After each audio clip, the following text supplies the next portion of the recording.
Good evening. Let's get started on Chapter 10, California Dreaming. Behind Chris's back, Jackie learned how to drive a stick shift, empty the house, put the stuff in storage, took the key that was in the locked storage, and drove their son to the East Coast. Chris showed up to work, still in his jail uniform. The clothes he had on his back was in the laundromat. His new boss talked about his 3 marriages and 3 divorces. Chris just listened. His new boss told him to show up to work on Monday to start the training program. At the end of the first month, he will get a $1,000 paycheck. Until he gets that check, Chris had to figure out how he's going to live. He lined up friends to crash in their living room couch, lined up some meals, borrowed money to take the BART public tram to and from work, rent a suit, and a pair of shoes. From day one, Chris had to prove that he deserves to be there. He learned all about tax shelters and what he needed to do to get prospective investors to get him in there. The corner office guy, Andy, took all the commissions from those calls. However, it didn't matter to Chris. He had to succeed, learn everything, get as much experience as possible. He used his first paycheck to get a better suit. He also carried all of his belongings with him wherever he went. When he was working late, he couldn't secure a place to crash. He made certain that he was the last to leave. That way, he slept in the office without anyone realizing that he was homeless. He used the office bathroom to bathe and dry himself as best he could. He used the downtime to read the training manual. He had to pass the test. 60% of people who take the test fail.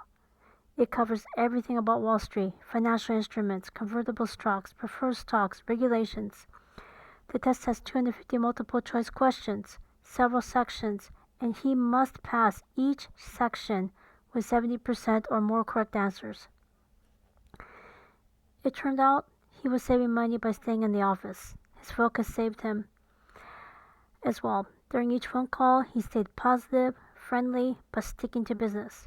Eventually, he had enough money saved up to live in the Oakland flop house that included 3 meals a day. When he was out running errands, he was able to eat during the day, setting up the conference room for the corner office guy, Andy, put out sandwiches and other refreshments. At the end of the meeting, when there were sandwiches left over, Chris ate all the leftovers. Nothing was wasted. Chris also looked ahead at how he's going to climb the corporate ladder as well. He made the cold calls. Since the receiver knew about the brokerage firm, he took his calls. His first goal, meet the quota. Next, he had to quickly figure out who's serious about investing and who not to waste time on. Then he had to figure out when to wrap up the call.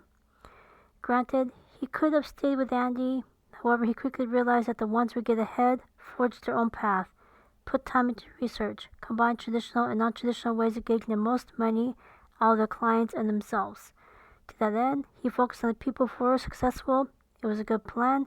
When the tax laws changed, Andy and those who focused only on tax shelters crashed.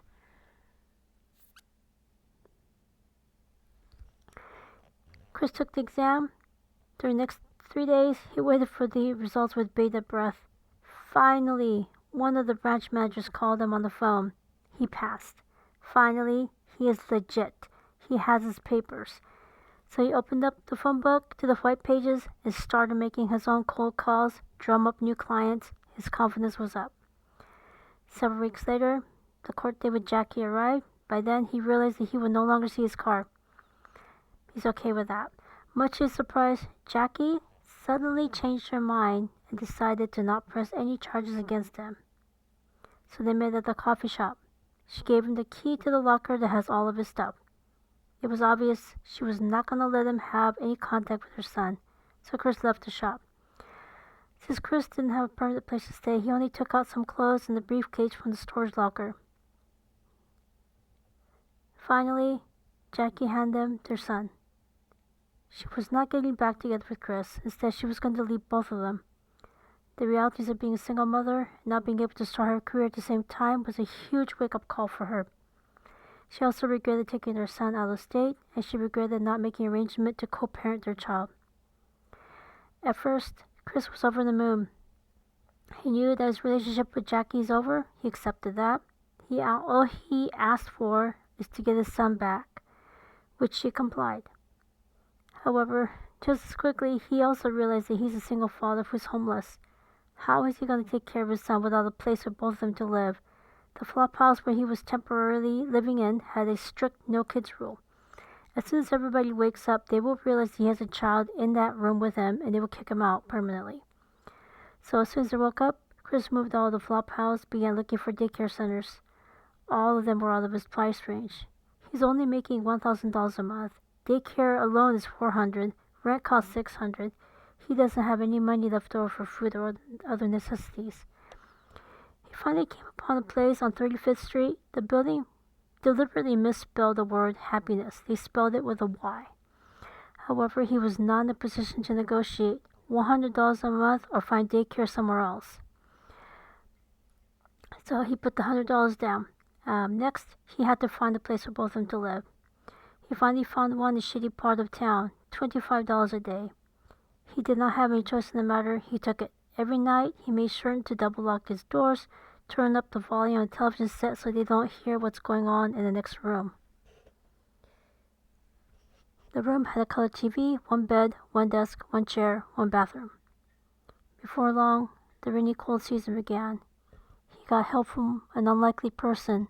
She was one of the air quotes workers staying in the same place. She gave them money for food. From that day on, Chris made sure to never demean these air quotes workers.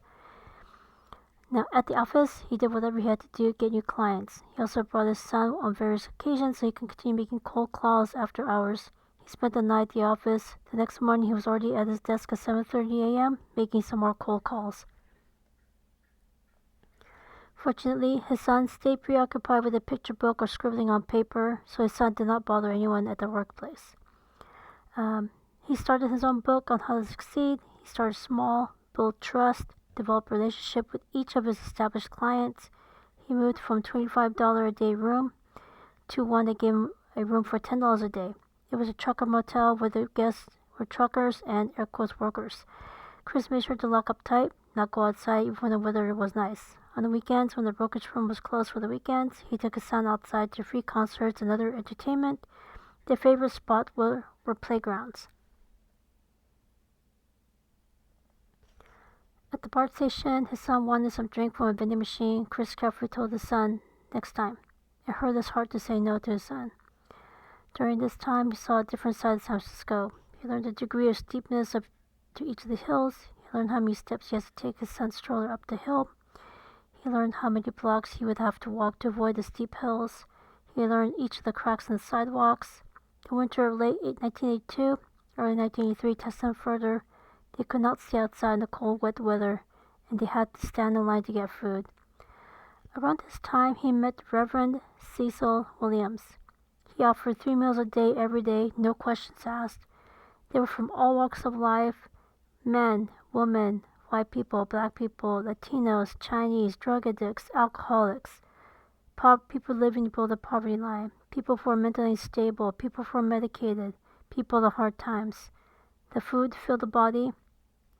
The Reverend's sermons filled the soul. He reminded everyone what's important and to walk the walk, not just talk the talk. He gave a hug to everyone who asked. What caught the Reverend's attention about Chris was the fact that he was the only one who had a child with him. When the Reverend asked Chris, "What's going on?" the Reverend gave him a place to stay. However, there's a catch. It's first come, first served, no reservations. Chris and his son will have to check in before the last room is taken. Also, they can only stay between 6 p.m. and 7 a.m. every day. Also, there were rules that everyone must follow the entire time they stay.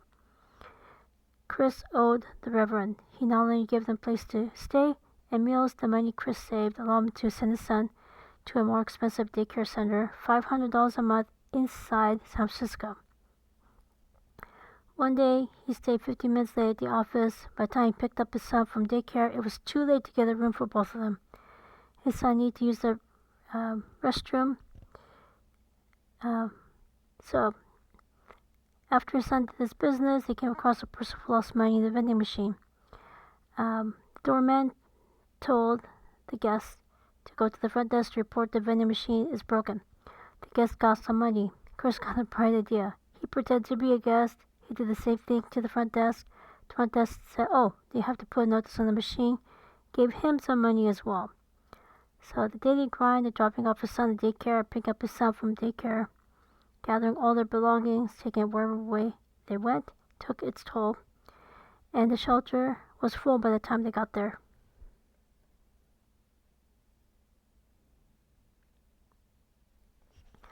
At the BART public tram station, his son again needed to use the restroom, so they went to the bathroom. That's when it occurred to Chris. These bathrooms can be locked from the inside.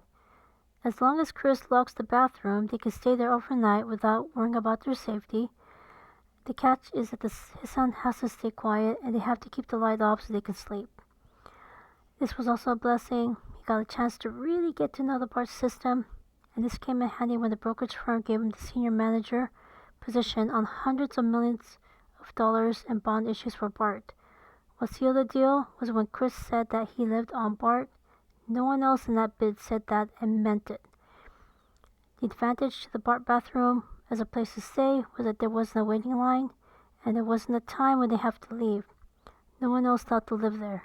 What gave him peace of mind was the fact that he was saving money that would have gone into a hotel room. Plus, it was a secure place to spend the night. That spring brought more rain. However, his paycheck amount was increasing, and his bank told him he could not afford to pay rent. However, San Francisco was out of his budget, so he looked at places in Oakland. He came across an old man who was sleeping in front of his property. He had storage space downstairs. When he explained that he has a son but no wife, the old man let him rent that space. It covered the bottom of the entire building, included front room, bedroom for his son, kitchen, dining room, bedroom for Chris. The cost, $100 per month, plus a cleaning deposit. Chris offered to clean it himself. The old man waived the cleaning fee. By then, it was Easter, and Chris started his new life with his son in their apartment. So questions, comments, constructive criticisms, asking for clarification, let me know, and I shall see you next time. Take care.